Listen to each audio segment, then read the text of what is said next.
Hey, how's it going, guys? It's TheLlamaSir here, and welcome back to another Rocket League video. And in this one, guys, we're going to be talking about something that has to do with the update coming out in a few days, but there's also just some kind of controversial stuff I want to talk about on whether or not these changes kind of make sense, because I know this news itself is a little late. I wasn't even sure I wanted to post it because it wasn't that huge. I figured I'd tweet about it or something, but after seeing people talk about it and kind of think about it myself, these changes are kind of weird, and I'm not sure that they're the best thing to do. So with these changes, they do have to do with competitive Season 5 and how it's going to differ from Season 4 and all of the past seasons, especially in terms of how you get rewards. So we're going to be talking about all of that here today, but as always, guys, if you enjoyed today's video, be sure to hit that like button, and without further ado, let's jump into it. Alright, guys, so let's just start this off telling you the changes that were made to Season 5, because there's pretty much two main changes that Psyonix announced yesterday, and the first of which is actually a pretty good one. The second one is the one that is really confusing to me. But the first change to Season 5 is that they are not doing a competitive skill reset for when the season starts. So basically what that means, in other words, is that the current rank that you have right now is going to be the same exact rank that you're getting in Season 5, and you're not going to have to do that 10 or so placement matches to redetermine where you are in the rankings. So basically what this helps with is it gets rid of that insane mosh pit for like the first month or so, where people are still trying to get to the ranks that they deserve and not having to face people that are clearly under their skill level and just demolishing them. And overall, it'll just make it a lot smoother. Now again, some people like that reset, some people like rebuilding up to the ranks, and it kind of makes it more special. But since Season 5 has the same exact ranks as Season 4, I don't really see it as that big of a problem. So yeah, definitely really cool. But the second of which, and this is what has to do with the season rewards, and oh boy, this is really weird here, so strap yourselves in. But basically, instead of getting rewards now when you get up to a new skill tier, such as moving from like platinum to diamond, you no longer secure those rewards as soon as you get to the next tier. Instead, and I don't know why they decided to do this, you have to get 20 wins for each tier before you can earn the next skill tier of rewards. Now unfortunately, that doesn't mean that you can get champion rewards as long as you win like a ton of games. It still requires you to get to that rank before you can even start on the wins for the rewards of that tier. So for example, say you're in the gold tier and you've got 60 wins, so you've got all of the ones for gold. You cannot go on to get the platinum ones until you actually rank up to the platinum rank.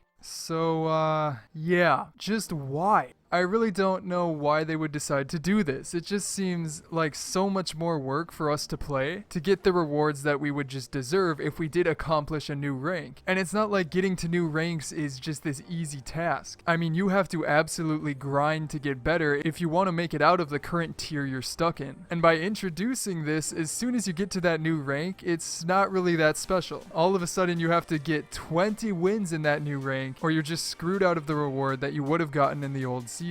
Now, I'm not 100% sure if you get up to a rank and then get demoted, if your wins will still count towards that higher tier of rewards. They didn't really say specifically, and it's still kind of a confusing system, to be honest. But either way, again, it just seems like so much more work for really no reason. Now, the other thing about this that a lot of people have been complaining about is that it punishes people that can't spend a ton of time playing the game. And this is a very valid excuse, because 20 wins for each skill tier can take quite a bit of time. Like for example, let's just pull up the calculator and say it takes 6 minutes to complete a game. Times that by 20 and it takes you 2 hours to get 20 wins at the very best conditions. Now how about we make that more likely and include some losses in there, like an equal amount of losses. That brings us up to 4 hours. However, this is only for the bronze rank. If you want to get champion rewards, you have to multiply that by 6. So all of a sudden, it will take you at an average rate of like a 50-50 win percentage. It will take 24 straight hours to get these rewards. And again, this is only if you are currently at the champion tier. If you're, say, diamond in this season and you get up to champion in the next one, it's kind of hard to predict how long it'll take you to get 20 wins at that level. So yeah, overall, I just don't really know what to say about this. And you know what? Let's try and think of a couple positives to try and see the other side of why Psyonix would do this. And the main thing that I can kind of think of is it switches things up. I mean, we've been used to getting the rewards in the past in such a consistent way that this might just kind of change it, make you get into competitive more, play more games. But even with that, the encouragement of getting rewards at a new rank was enough to make you want to play more competitive games to rank up to get those rewards. So that doesn't really make sense. And you could also say that maybe they want it so that you sort of deserve rewards towards the middle rankings of the tier. But that as well, just it doesn't make much sense. It doesn't improve on the previous system. It just makes it more complicated and punishes those people that can't play as much as others. So in conclusion, I am not really behind this. I don't think it's that helpful. I don't think it's that unique and really encourages people to play more, but I'd still like to hear what you guys have to say. So if you have a thought on this, be sure to leave a comment down below and let's continue the conversation there. But anyways guys, that is going to be it for today's video. I hope you enjoyed it. And if you like this video and if you're new to the channel, be sure to hit that subscribe button for the latest news in Rocket League, as well as check out some of my previous videos such as how to get the new mystery wheels in the game, as well as a showcase of every single Rick and Morty item that is being added. But other than that guys, again, I hope you enjoyed today's video. I'm TheLlamaSir, and I will see you guys next time.